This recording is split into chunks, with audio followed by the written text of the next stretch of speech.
Eu entendo que nós precisamos desenvolver cada vez mais uma liberdade e um entendimento de várias coisas. E uma delas é que pastor não é super-homem. Eu gosto demais de uma música do Fruto Sagrado que fala sobre isso. Não existe Superman, né? E essa é uma realidade que eu entendi. Às vezes a gente esquece, né? E às vezes como líder também a gente se cobra. Não que isso seja ruim, porque de fato o líder deve se posicionar de forma que ele seja o primeiro a cobrar de si mesmo. Mas às vezes também, em algumas situações, você pode acabar trilhando um caminho de uma cobrança demasiada, né? E isso se tornar algo que te achata, né? Que te impede de crescer. Mas a confissão que eu tenho a fazer hoje, né, é que eu comecei hoje, na hora da oração, né? Eu estava muito desanimado, muito frustrado, né? E eu acho que isso retrata muito a nossa vida de uma forma geral. Os nossos sentimentos, eles são assim, são voláteis, né? Eles quicam de um lado para o outro, de acordo com as circunstâncias, de acordo com os acontecimentos.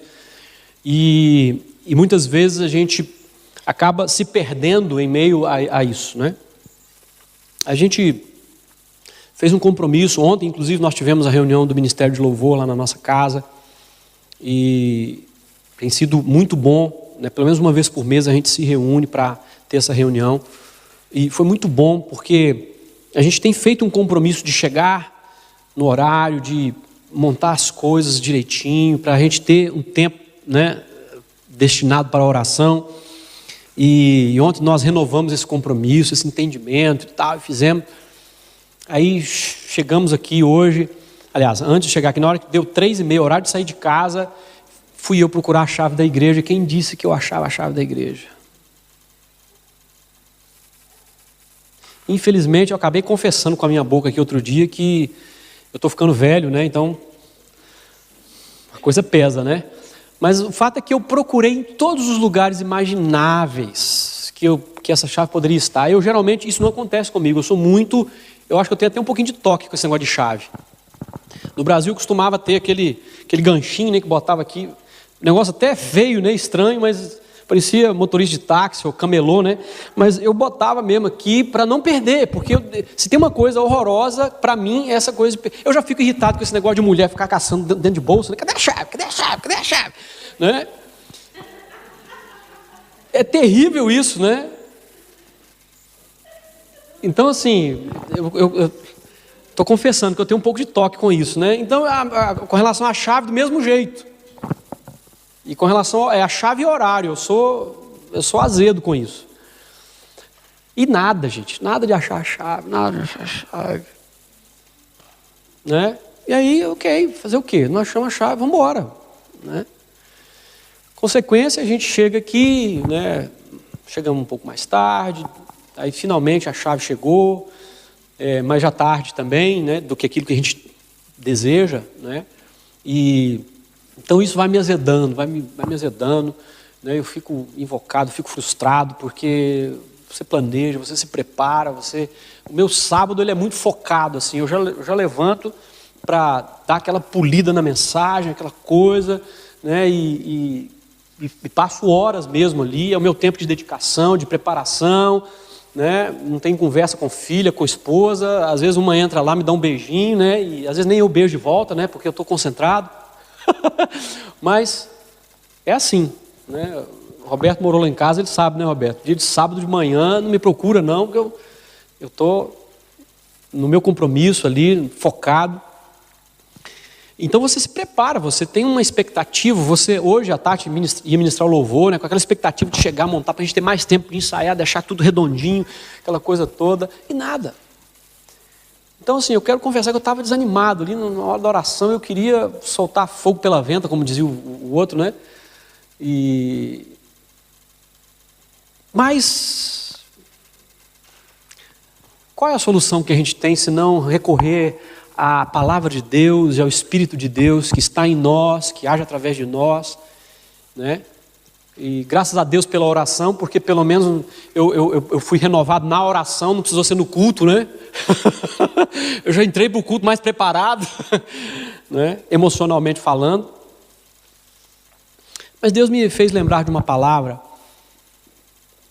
que renovou meu coração, e eu acredito que nós precisamos muito, queridos, estar sensíveis a Deus em todo o tempo da nossa vida, sabe? Porque é assim, às vezes quando você não espera, quando você, né, é que aquela palavra vem, ela ressoa dentro de você, no seu coração, e ela te renova. A palavra de Deus no Evangelho de João, quando Jesus se refere a nós como os ramos da videira, ele disse: sem mim nada podeis fazer.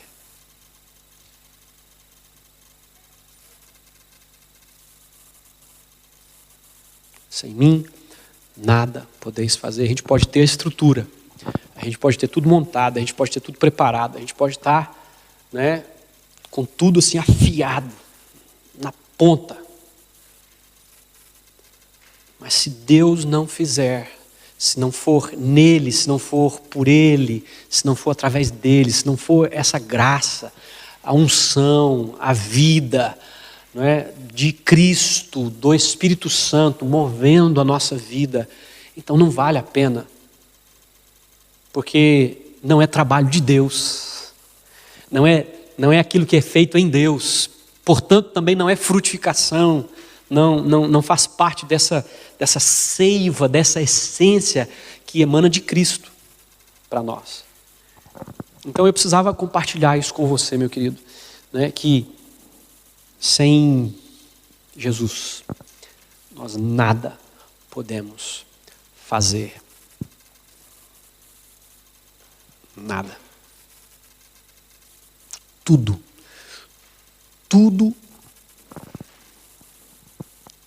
absolutamente tudo foi feito por Ele e para Ele. Sem Ele, nada do que foi feito se fez. Amém? Então Cristo é central, essencial, indispensável. Que Deus nos ajude. Que Deus nos ajude colocar isso bem certo dentro de nós, em tudo que somos, em tudo que fazemos. É a minha oração. E eu posso dizer para você que se eu fechar o meu aplicativo aqui da Bíblia e for para casa agora, eu já recebi o que eu precisava. É bom isso, né? Principalmente quando sou eu que vou pregar, né? Então, mas amém. Minha oração é para que você receba de algo daquilo que Deus colocou no meu coração para compartilhar com você hoje. E o título da mensagem hoje é um título meio esquisito, meio estranho. Eu até mandei para o nosso pessoal de mídia, né? Não sei se vocês entenderam alguma coisa, se era realmente o título da mensagem ou se era uma pergunta que eu estava fazendo. Né? O que isso tem a ver comigo?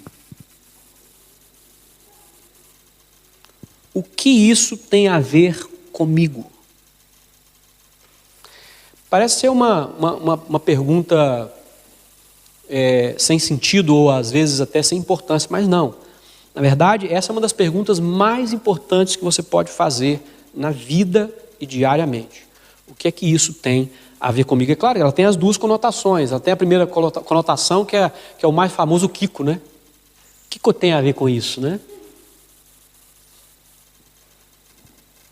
Essa é a primeira conotação que a maioria das pessoas gosta mais dessa, porque te isenta, te afasta, né, do problema, dos outros, da responsabilidade, ou seja, de tudo aquilo que você quer evitar. Essa pergunta, ela te isenta, né? Ela é simples, é só fazer, né? E o que eu tenho a ver com isso? Ou seja, não me procura, não quero saber, estou fechado, não fala comigo, isso não tem nada a ver comigo, ainda que tenha,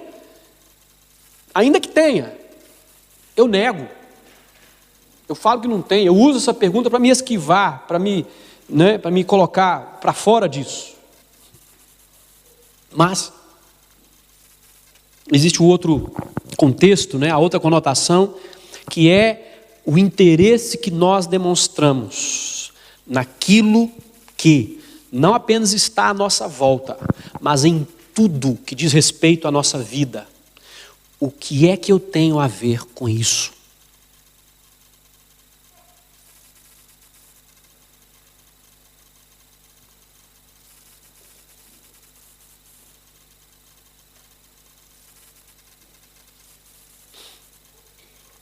Eu diria que se nós não descobrirmos essa pergunta na Escritura, nós seremos incapazes de responder a essa pergunta no que diz respeito à nossa vida. Se nós não temos tido condições de olhar para a palavra, de ler a palavra, de estudar a palavra e responder a essa pergunta, o que isso tem a ver comigo? Significa também que no nosso viver diário, nós não estamos respondendo e nem correspondendo àquilo que está à nossa volta e aquilo que tem a ver conosco.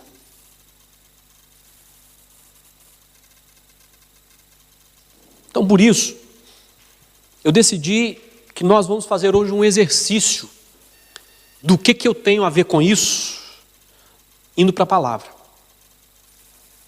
De certa forma, para nos ajudar a perceber como que às vezes nós ficamos com os clichês, com as palavras clichê, com os textos clichês. Não que a palavra de Deus seja clichê, mas nós transformamos muitas vezes um texto, por muito lido, por muito citado, em clichê. E o que é clichê? É aquilo que é dito simplesmente por dizer. Aquilo que é falado simplesmente por falar, mas que não tem um significado real. Não é real aquilo que você está dizendo. É mais ou menos como você cumprimentar alguém. E aí, tudo bem? Tudo bem. Ainda que não esteja bem, você fala que está bem. Porque é clichê. Eu não vou falar para o outro que não está bem. Não é? Então, da mesma forma, nós passamos, nós andamos, nós caminhamos nas Escrituras e muitas vezes nós perdemos a oportunidade de saber o que tem a ver conosco, o que aquilo tem a ver com você, porque ficamos simplesmente passando de clichês para clichê. Então, o texto que eu gostaria de olhar com você em Filipenses, no capítulo 2, 9 a 11. Filipenses no capítulo 2, verso de 9 a 11. Um texto conhecidíssimo. Eu me lembro cantando cânticos sobre esse texto quando eu era muito criança ainda. Glórias para sempre ao Cordeiro de Deus, a Jesus o Senhor, ao Leão de Judá, a raiz de Davi, que venceu e o livro abrirá, os céus, a terra e o mar, e tudo que neles há, o adorarão e confessarão, Jesus Cristo é o Senhor. Está aqui, é Bíblia. Todo joelho se dobrará, toda língua confessará. Mas o texto diz assim: por isso, Deus o exaltou à mais alta posição e lhe deu o nome que está acima de todo nome, para que ao nome de Jesus se dobre todo joelho nos céus, na terra e debaixo da terra, e toda língua confesse que Jesus Cristo é o Senhor, para a glória de Deus Pai. Jesus recebeu um nome que está acima de todo nome, está sobre todo nome. Quando nós lemos o texto, é isso que se destaca, não é verdade? Jesus recebeu um nome que está acima de todo nome. Mas quando nós olhamos para a aplicação disso e perguntamos o que isso tem a ver comigo, a primeira coisa que nós vamos enxergar que isso tem a ver comigo, que está clara no texto, é o quê? Que um dia o meu joelho vai se dobrar, a minha língua vai confessar que Jesus Cristo é o Senhor, juntamente com toda a criação.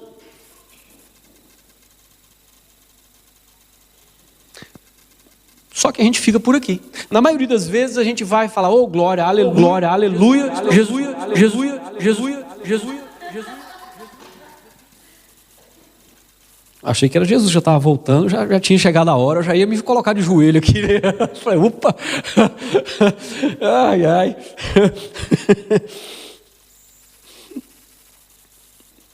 O que isso tem a ver comigo? Se nós passarmos nessa questão clichê, não é? Nós vamos passar por esse texto e extrair essas duas verdades. Jesus recebeu um nome que está acima de todo nome. E um dia todo joelho se dobrará, toda língua confessará que Ele é o Senhor. Não que seja pouco isso, não que seja pequeno. É glorioso, é maravilhoso, uma verdade eterna. Mas será que é só isso? O que isso tem a ver com isso? Comigo? O que isso tem a ver comigo? Ou o que eu tenho a ver com isso? Vamos olhar para o texto? Porque um dos segredos de nós entendermos o que aquilo tem a ver conosco é olhar para o texto. E no texto nós vamos perceber o quê? Que está escrito assim: por isso Deus o exaltou à mais alta posição e lhe deu o nome que está acima de todo nome. Por isso. Por isso o quê? Porque essa expressão, ela é uma afirmação. O que vai vir depois disso é uma conclusão de algo que estava antes. Então, se eu pegar só isso aqui, vai me faltar o entendimento, vai me faltar a ideia do que Paulo está querendo transmitir nesse texto. O que ele está querendo falar com a gente. O que tem a ver comigo. Então, se nós recuarmos um pouquinho, você vai perceber que esse por isso,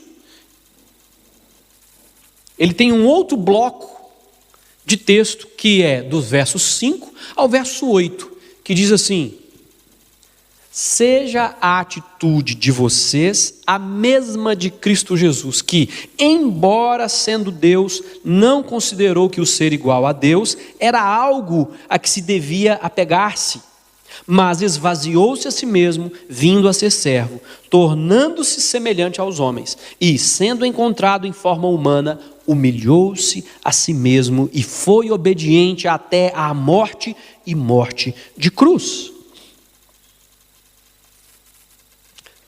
Nesse bloco, então, de texto, nós entendemos que Jesus passou por um processo, e esse processo, e uma atitude que foi gerada nesse processo, é que o levou a receber o nome acima de todo nome e ser exaltado à mais alta posição. Paulo está dizendo que é a atitude de Jesus que fez isso. Mas por que ele está chamando Jesus para essa conversa? Por que ele está falando e colocando Jesus no meio desse diálogo? Porque nós sabemos que ele está escrevendo uma carta para os filipenses. O que ele está querendo dizer com isso? Nós poderíamos, é claro, ficar só aqui e dizer sobre a necessidade que nós temos de nos humilharmos a nós mesmos, de nos esvaziarmos. A Tati usou essa expressão aqui hoje, né? Como é que Deus pode nos encher se nós não nos esvaziarmos de nós mesmos? Né? Então, ele está falando exatamente sobre uma atitude de humildade, de humilhação, quando nós nos humilhamos e assumimos essa posição de alguém que serve ao outro, que serve o outro e que é obediente até a morte. Nós temos riquezas maravilhosas aqui nesse texto para viver, para falar. Não é? Se nós ficássemos apenas com essa necessidade de humildade, nós já teríamos pano para muita manga, porque humildade está tão escassa. Humildade é algo tão necessário para a nossa vida. Como nós somos tendentes ao orgulho, como nós somos tendentes a sair dessa posição, como nós somos tendentes a abandonar a atitude, a mesma atitude que houve em Jesus. Mas, volto à pergunta anterior, que é: por que Paulo está trazendo isso aqui? Por que ele está botando Jesus na conversa como um modelo de uma atitude que eu devo ter? Paulo está trazendo Jesus como um modelo, como uma aplicação de algo que ele também falou antes. há princípios que ele está ensinando. E aí vem a pergunta: o que é que isso tem a ver comigo? Ou o que é que eu tenho a ver com isso?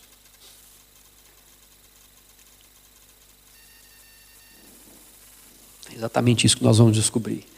O que é que Jesus, sendo elevado à condição de Senhor, à mais alta posição, recebendo o nome que está sobre todo nome, tem a ver comigo? De acordo com esse texto, tem tudo a ver. Porque foi o processo para ele chegar lá, que nós somos chamados também a viver. Foi o processo que ele passou, que nós somos chamados a imitar. Foi a atitude que ele teve, que nós somos chamados também a ter. Mas junto com essa atitude, existem outros princípios e atitudes das quais Paulo fala. E aí o que nós precisamos então? Precisamos recuar um pouquinho mais. A partir do verso 1, nós vamos encontrar Paulo dizendo o seguinte: se por estarmos em Cristo nós temos alguma motivação, e aí eu pergunto para você, estar em Cristo tem algum tipo de motivação? Motiva você? De alguma forma, há alguma coisa? Parece ser uma pergunta meio vazia, mas não é não. Ela é densa. Ela é profunda. Estar em Cristo motiva você a alguma coisa? Traz alguma motivação para a sua vida, para o seu coração?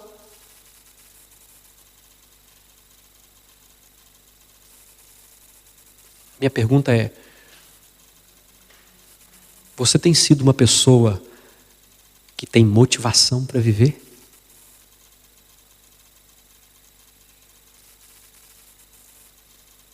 Ou você tem acordado desanimado? Você tem acordado sem esperança? Você tem acordado e não tem percebido que existe um encorajamento e uma motivação pelo simples fato de estar em Jesus? Nós vivemos num tempo, queridos, tão difícil, em que na igreja hoje as pessoas elas são motivadas por outras coisas. Elas têm que ser motivadas pela bênção, elas têm que ser motivadas pelo milagre, elas têm que ser motivadas pelo programa que a igreja oferece, elas têm que ser motivadas pela estrutura que a igreja tem. Mas é isso o cristianismo? É isso que Paulo está aconselhando aos crentes filipenses?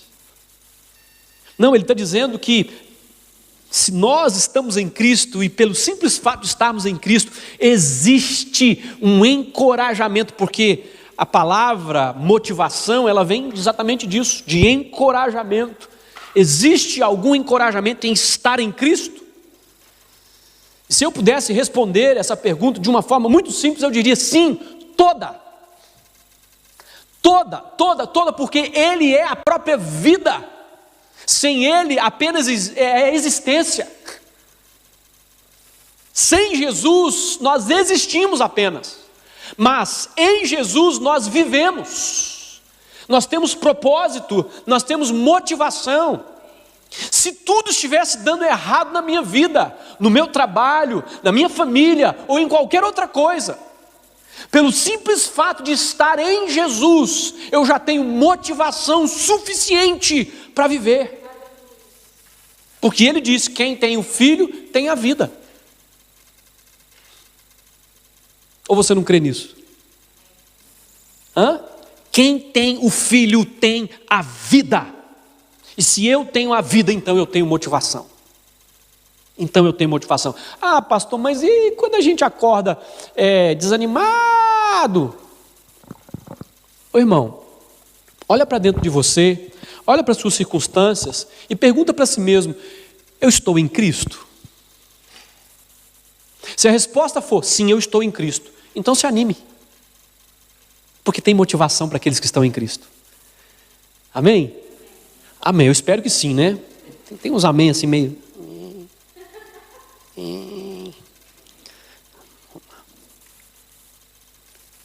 Mas o texto continua. A frase seguinte, ele diz assim: se existe alguma exortação de amor. Se existe alguma exortação de amor. Bom, aí como crente velho, eu preciso explicar a palavra exortação. Porque nós que viemos de uma longa caminhada na fé, a palavra exortação alcançou no meio evangélico uma conotação negativa. Simplesmente de repreensão. O pastor hoje exortou a igreja. Quando a pessoa fala assim, o pastor exortou a igreja, é porque ele desceu o borralho mesmo. Ele chamou o povo na responsabilidade e ele bateu com força. Às vezes o profeta, vai falar: eu vou exortar a igreja. O que ele está dizendo? Eu vou bater. Só que a palavra exortação não tem esse contexto, não tem esse significado.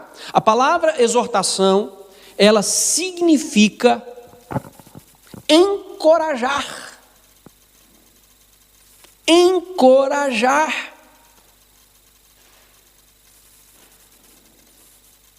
Eu gosto muito de sentido etimológico das palavras, eu gosto desse negócio. Exortação vem do latim exhortatio. Não sei se estou pronunciando certo não, né? Ato de encorajar, de exortar. Formado por ex, que significa completamente, mais hortare, que significa encorajar. Ou seja, encorajar de forma plena, de forma completa. Gente, isso muda tudo. Muda, Roberto? Muda totalmente o sentido de exortação. E aí Paulo pergunta: se estar em Cristo traz alguma exortação de amor sobre a sua vida. Exortação de amor, ou seja, encorajamento de amor. Estar em Cristo traz algum encorajamento de amor para a sua vida? Ô meu irmão, quando eu me lembrei de uma música, eu tenho que falar sobre essa música, né? Quando eu penso na bondade e o que Ele fez por mim, quando penso nas maravilhas, quando Ele me libertou, posso pular, pular, pular, pular, pular, pular, pular, a noite toda, a noite toda, a noite toda, a noite toda. E quando eu penso... Essa é música de acampamento, gente. E realmente a gente praticamente pulava a noite toda, e louvava a noite toda, e dançava a noite toda, e se alegrava a noite toda por causa dessa verdade. Existe alguma exortação de amor quando você entende que está em Cristo? Claro! Porque a Escritura diz que Deus é amor. A Escritura nos revela que a ação de Jesus foi por amor. Que a expressão, que Ele, Jesus, é a expressão exata do ser de Deus. Então Jesus também é amor. E se eu estou em Cristo, eu estou em amor. E João fala isso nas cartas, dizendo que nós, se estamos em Cristo, estamos em amor. Que é fruto ou é inerente ao discípulo de Jesus viver em amor. Ele diz inclusive que aquele que não ama não conhece a Deus. Quem não ama não conhece a Deus. Sabe o que significa isso? Que um cristão que se diz cristão, dizer assim: eu odeio fulano, ou vive aquela vida azeda, não gosta de ninguém, não deixa ninguém se aproximar, vive igual, não é?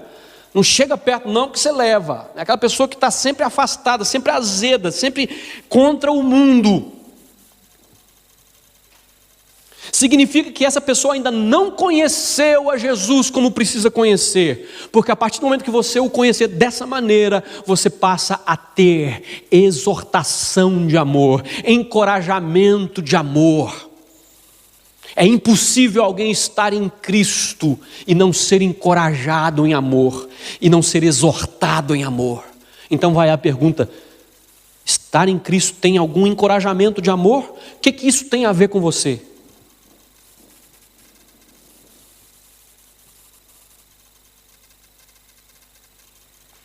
O texto continua. Estar em Cristo tem alguma comunhão no Espírito? Estar em Cristo traz alguma comunhão no Espírito?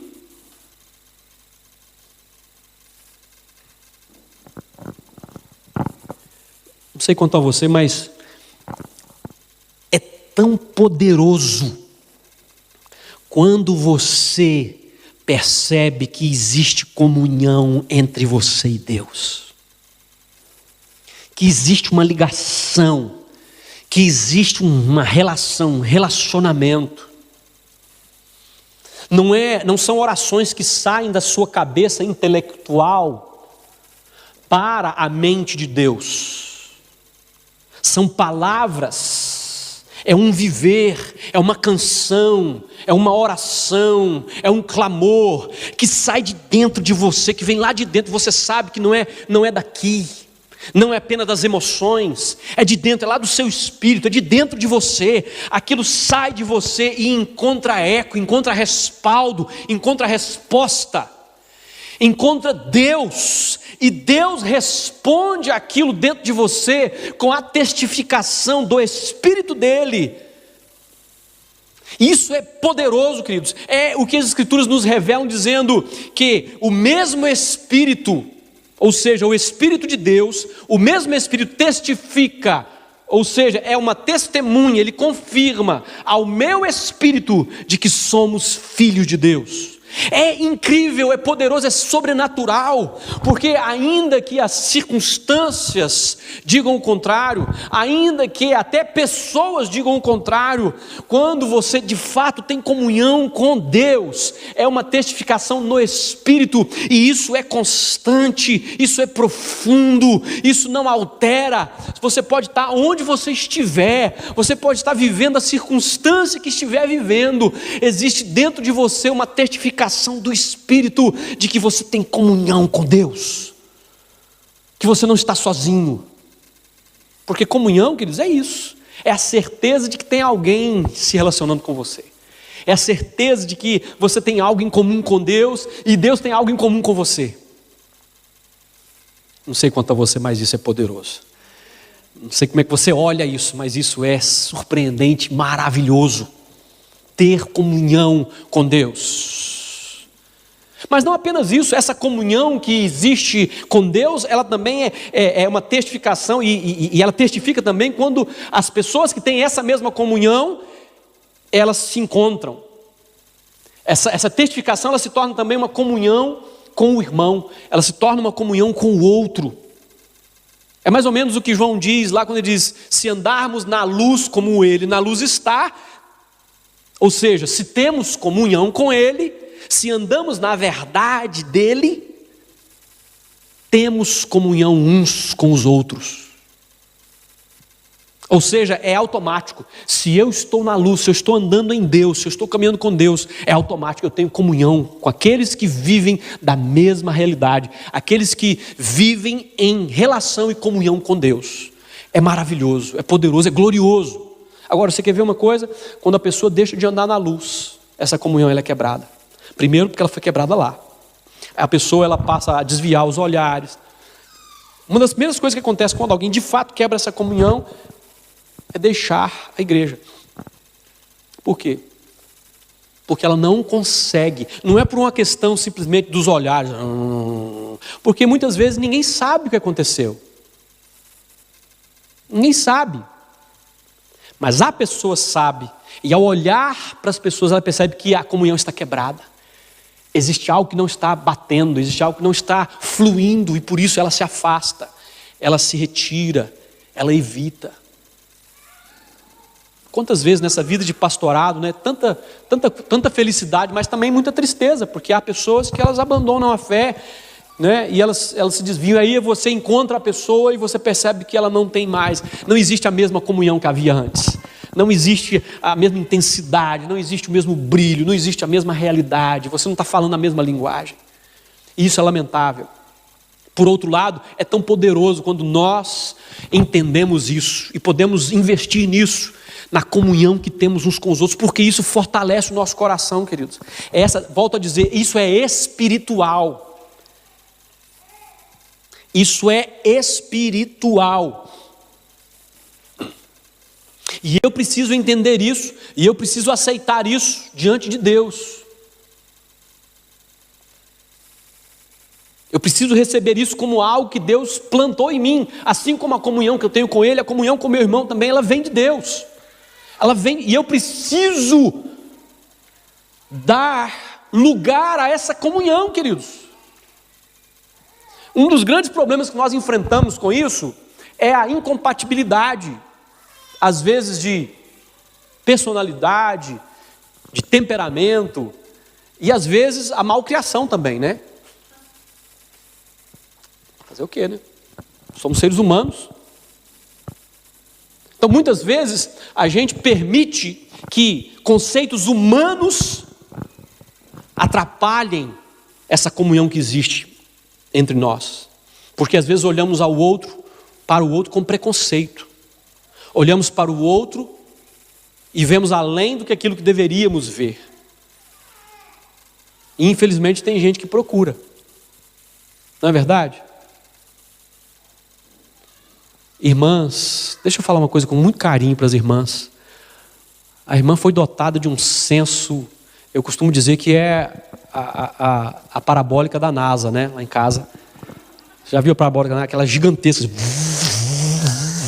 Pega qualquer movimento, né? Qualquer raio, qualquer coisinha tá.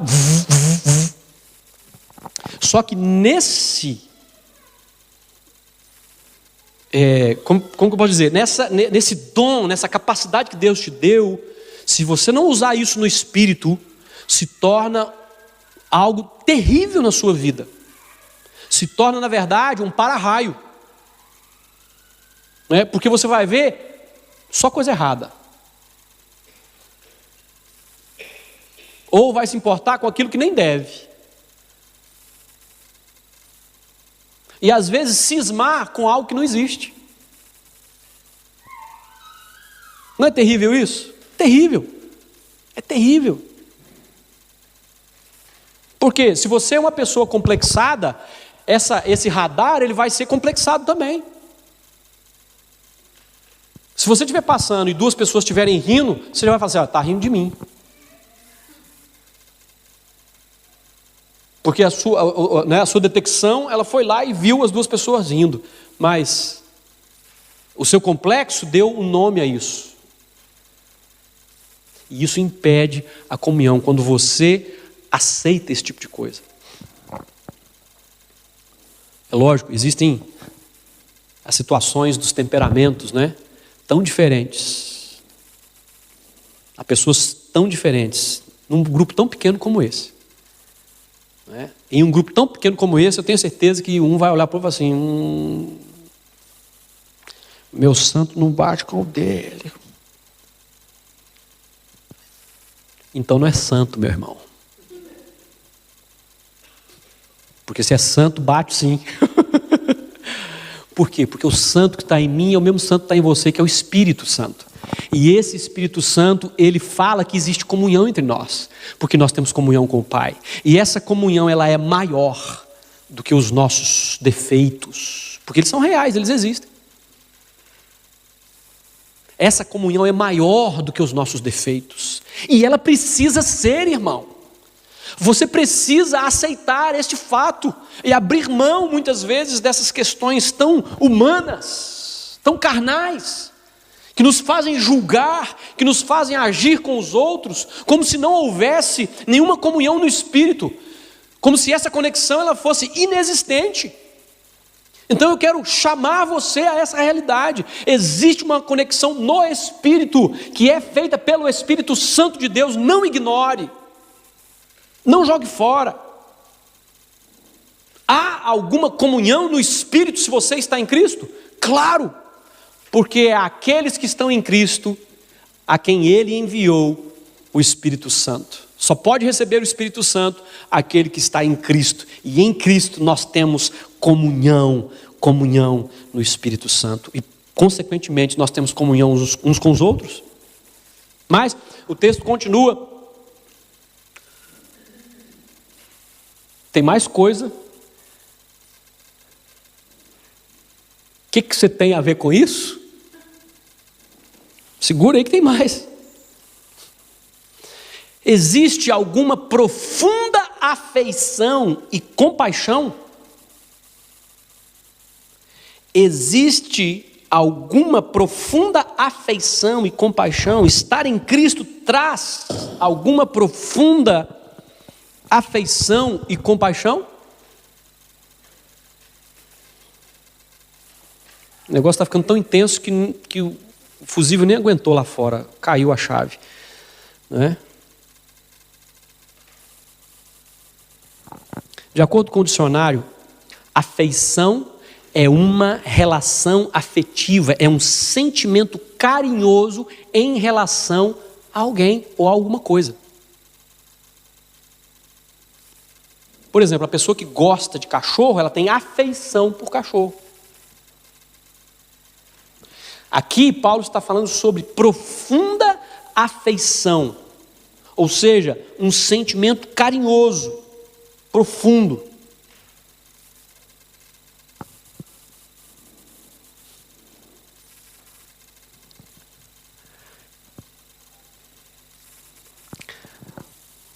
Os irmãos super sinceros, eu preciso falar um pouquinho para vocês. É tão bom ser sincero, é tão bom ser transparente, mas é tão melhor quando você faz isso com carinho, com amor, com graça. É por isso que o apóstolo Paulo diz que nós devemos falar a verdade em amor. Porque a verdade pela verdade em si, ela pode ser usada como um instrumento que pode machucar as pessoas com a intenção de machucar. Entende? Então, a verdade pela verdade, ela não, em si mesma, não significa que ela vai ser boa para a pessoa. Se ela for falada com ódio, com rancor, com a intenção de machucar, ela não traz benefício nenhum. E os casais sabem disso muito bem. Muito bem, porque às vezes você vai falar a verdade do seu marido. Só que essa verdade, do jeito que você vai falar, vai criar um buraco, ela vai criar uma situação. Da mesma forma, vice-versa, o marido. E as pessoas que têm esse temperamento mais estupim curto, esse temperamento mais assim, é que são mais tendentes a se esquecer disso e a tratar os outros assim, sem carinho.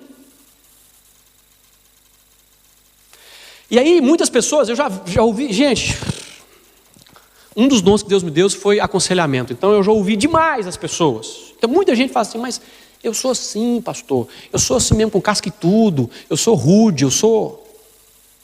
Como se fosse uma desculpa. Só que Paulo, ele não está fazendo aqui uma distinção entre um e outro. Ele está falando geral. Estar em Cristo gera em você alguma afeição, algum sentimento carinhoso. Eu quero dizer a você que se não, você precisa rever o seu estar em Cristo. Estar em Cristo precisa amolecer o nosso coração. Estar em Cristo precisa trazer para o nosso coração afeição uns pelos outros. Eu me lembro uma vez, eu estava andando no busão lá em Belo Horizonte. Eu e o Marcelo, o ministro Marcelo. A gente estava andando, ele, negão altão assim, né? E a gente trabalhava no mesmo lugar e tal, que pegava aqueles ônibus lotados, aquela coisa cheia. Aí a gente tinha sempre, a gente sempre tratava um ao outro de amado, ô amado, né? Ô meu querido, ô, né? Meu irmão, era sempre assim. E ele principalmente usava muito essa expressão, ô amado, ô amado. Aí um dia, descendo do ônibus, né? Ao invés dele agradecer o motorista, falou assim, muito obrigado. Ele falou assim, obrigado amado. O motorista olhou para ele assim, né? Tipo assim, que esse cara está tratando com esse carinho todo? Eu não dei para ele essa liberdade. Porque se torna algo tão natural, algo tão de nós, tão de dentro, né? Que as pessoas, não só as pessoas de fora, porque às vezes nós tratamos com mais carinho as pessoas que estão de fora, e tratamos com mais rudeza as pessoas que estão dentro, não é verdade? Quantas vezes, né? Quantas vezes Deus já me repreendeu porque eu fui rude com minha esposa, com minha filha, né? E olha que eu não sou naturalmente uma pessoa rude, né? Mas tratando com, como dizia minha mãe, com casca e tudo, né? Com ignorância, sem sensibilidade, sem afeição. E quando isso acontece, pode ter certeza, é porque de alguma forma eu estou me esquecendo da minha posição, de que a minha posição ela é em Cristo, e em Cristo eu tenho afeição, eu tenho carinho, porque Ele em mim produz essas coisas. Mas o texto também diz que, além da afeição, compaixão. Compaixão. Compaixão deriva do latim compassio, piedade, capacidade de sentir o que o outro sente. Sentir piedade. Com, que é junto. Pate. Sofrer com. Aguentar junto. Sofrer com a pessoa. O que isso tem a ver com você? O que você tem a ver com isso? Nós precisamos ser compassivos. Olhar para o problema do outro e sofrer com o outro. E esse sofrimento nos levar a orar, a gemer, a chorar, a se importar. Eu tenho aprendido muito sobre compaixão com a minha própria esposa. Ela sofre com as pessoas. Tem coisas que eu nem mostro para ela, às vezes, à noite, por exemplo. Porque se eu mostrar, ela não dorme. Porque ela fica pensando naquilo, ela fica angustiada com aquilo, não é? Porque aquilo mexe com o coração dela, porque é um coração compassivo. Né? Eu tenho aprendido isso com ela, porque eu sou mais secão, assim, mais indiferente com muitas coisas. Né? E isso tem me ajudado a realmente olhar com uma ótica diferente, porque isso é de Deus. A Escritura diz que se estar em Cristo tem alguma profunda compaixão, gera compaixão em você. Como nós precisamos olhar, queridos, para o mundo e ter compaixão do mundo. Não do mundo sistema, mas das pessoas que estão no mundo. Quantas pessoas que estão sendo destruídas pelas drogas, pelo crime, pela mentira, pela pornografia, pelo adultério, pelos valores deste mundo. Mas é como se a gente não desse a mínima para isso. Não estou nem aí. Mas aquele que está em Cristo, a compaixão ela brota no coração dele. Ele sente pelas outras pessoas. Ele vê o estado desse mundo e ele agoniza em oração, em intercessão. E muitas vezes em ação, não é? Que leva você a fazer algo por aquelas pessoas. Que Deus nos ajude a fazer algo e a perceber isso. Mas o texto continua dizendo, Paulo dizendo assim, se existe isso em vocês, se essas coisas existem em vocês, se estar em Cristo provoca tudo isso em vocês, então façam o seguinte, completem a minha alegria. Completem a minha alegria.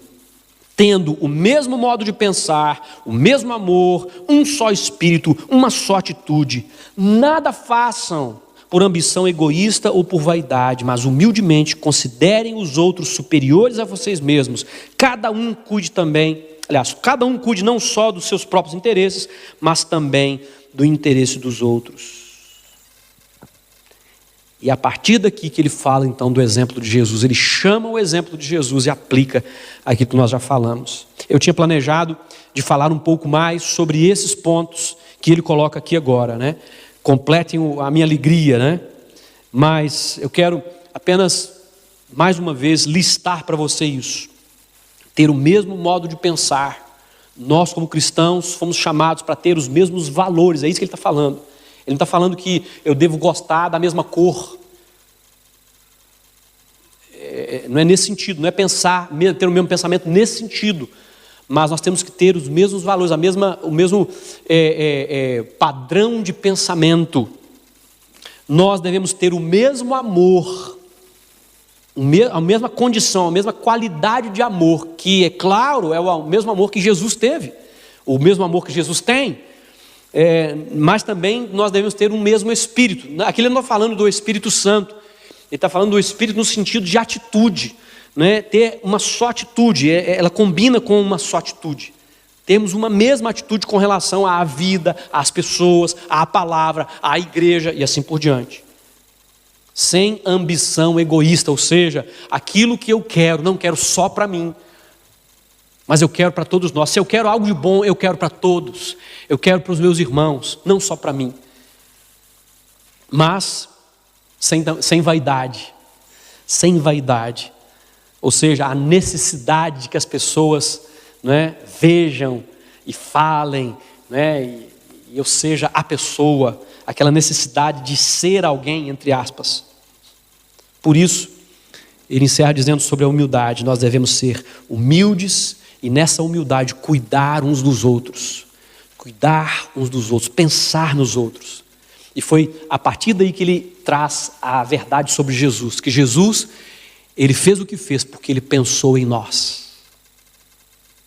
Eu gosto muito de uma canção do Michael W. Smith que diz: He took the fall and thought of me above all, crucified, laid behind the stones, he lived to die, rejected and alone like a rose trampled on the ground. You took the fall and thought of me above all.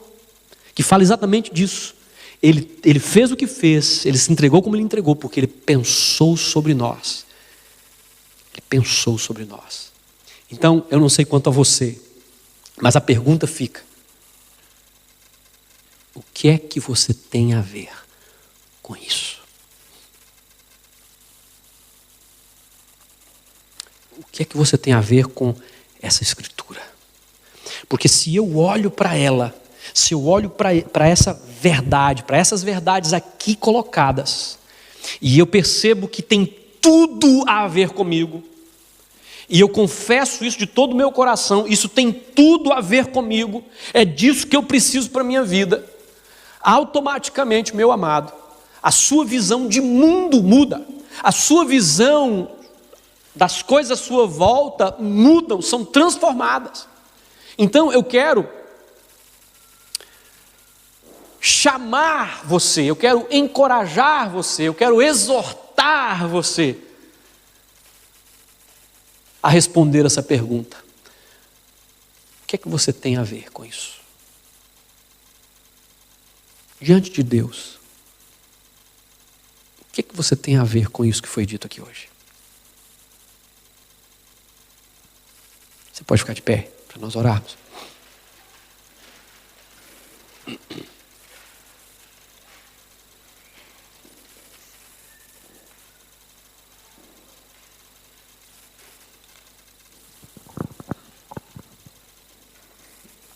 Essa pergunta, ela não é para você vir para mim depois do culto e falar assim: ó, pastor, eu não tenho nada a ver com isso não.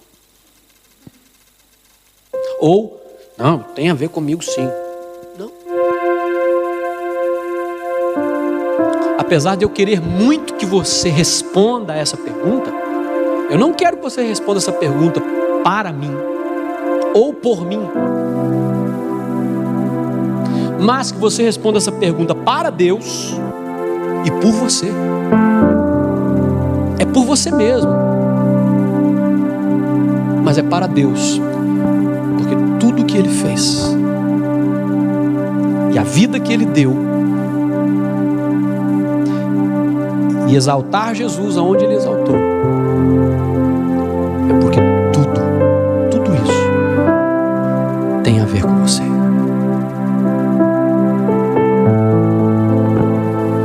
Feche os seus olhos.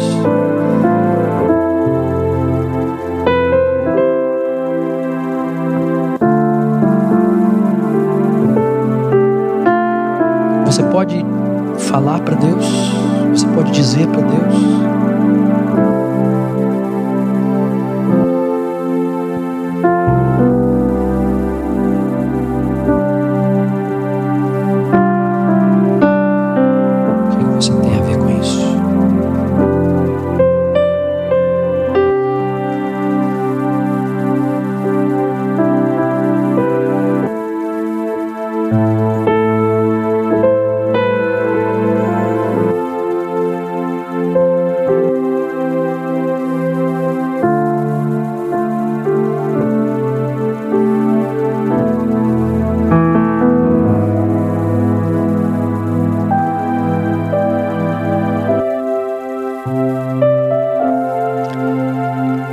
Obrigado, Senhor, porque quando o Senhor nos enxergou, o Senhor não passou vista grossa, o Senhor não foi indiferente à nossa dor e à nossa miséria. O Senhor pensou em nós, prontamente se entregou por nossa causa. E agora o Senhor nos chama. Agora o Senhor nos urge, o Senhor nos conclama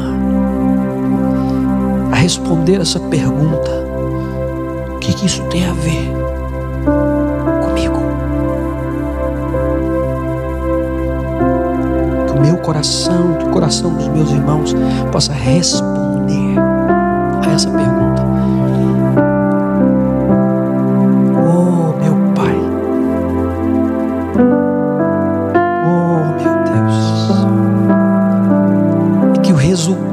Dessa resposta seja a nossa vida mais parecida com Jesus, seguindo o exemplo que Ele nos deu